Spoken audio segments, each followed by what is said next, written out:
O Instituto Nacional do Câncer aponta que no ano que vem surjam 13 mil novos casos de câncer de boca no Brasil. 900 em toda a região norte e metade desse número só no estado do Pará. Uma estimativa preocupante. Por isso, especialistas de todo o país discutem no Congresso Nacional aqui em Belém a importância da saúde bucal. Vamos conversar sobre isso agora ao vivo com a repórter Carla Albuquerque. Carla, bom dia. O que revela, Carla, essa estimativa do Instituto Nacional de Câncer?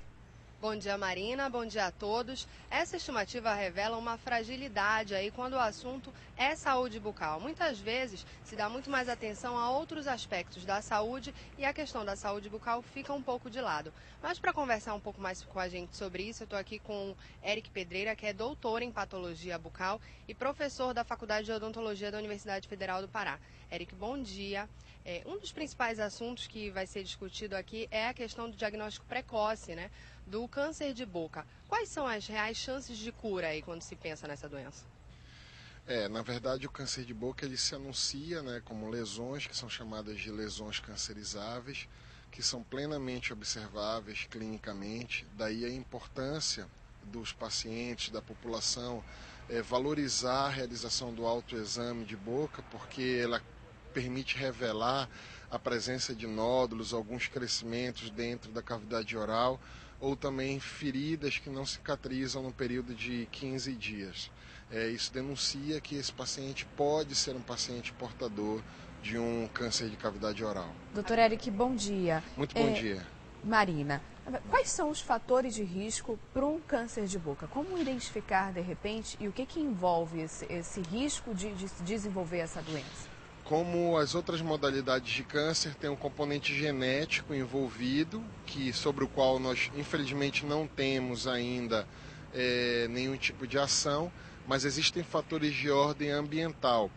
No caso do câncer de cavidade oral, especialmente, pacientes que fazem uso de fumo em larga escala, principalmente fumo artesanal, etilistas, pacientes que fazem uso de bebidas não fermentadas, preferencialmente, e no caso do câncer de lábio, que é a terceira localização de câncer na cavidade oral, principalmente pacientes que se expõem com frequência ao sol. E aí nós temos uma vocação pesqueira grande na região, então daí a importância de alertar a população para evitar horários de risco, como de 10 da manhã às 4 da tarde, usar protetor labial, chapéu. É muito importante que a gente siga essas normas para evitar o aparecimento da doença. Agora iniciei a entrevista falando da questão da fragilidade aí quando o assunto é saúde bucal. A gente percebe que, por exemplo, as pessoas procuram muitas vezes os postos de saúde e têm dificuldade. Nessa questão odontológica, como é que é uma pessoa que não tem recursos e que precisa dispor desse serviço público? Onde ela pode procurar? É bem verdade que com o advento de alguns programas do governo federal, se aumentou muito o acesso através de um programa chamado Brasil Sorridente. Mas a nossa região, como é uma região muitas vezes longínqua, difícil dos pacientes chegarem até a capital, o que a gente orienta é que esses pacientes sejam encaminhados para os centros de especialidades odontológicas, que se encontram espalhados pelo estado.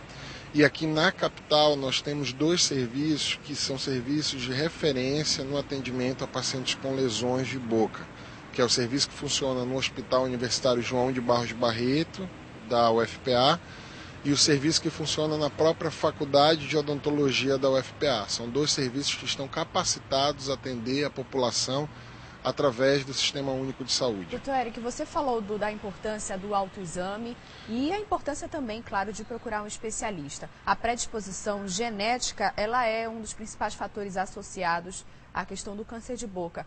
Mas tendo esse cuidado, essa preocupação com a saúde bucal desde o início, eu consigo também evitar um futuro caso de câncer?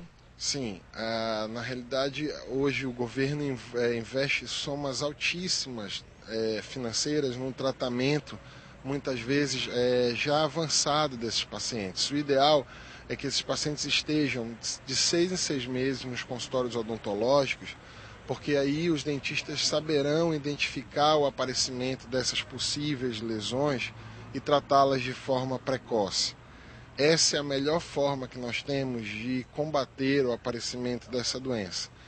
Para tanto, a gente explica aos cirurgiões dentistas a necessidade, diante a realização de qualquer tratamento odontológico, de que se faça uma análise detalhada da boca, no sentido de identificar algumas alterações que possam estar aparecendo clinicamente. O câncer de boca ele é um câncer fácil de ser identificado clinicamente, porém, como preocupação, os dados, por exemplo, de câncer de colo de útero são muito mais fiéis do que dados de câncer de cavidade oral.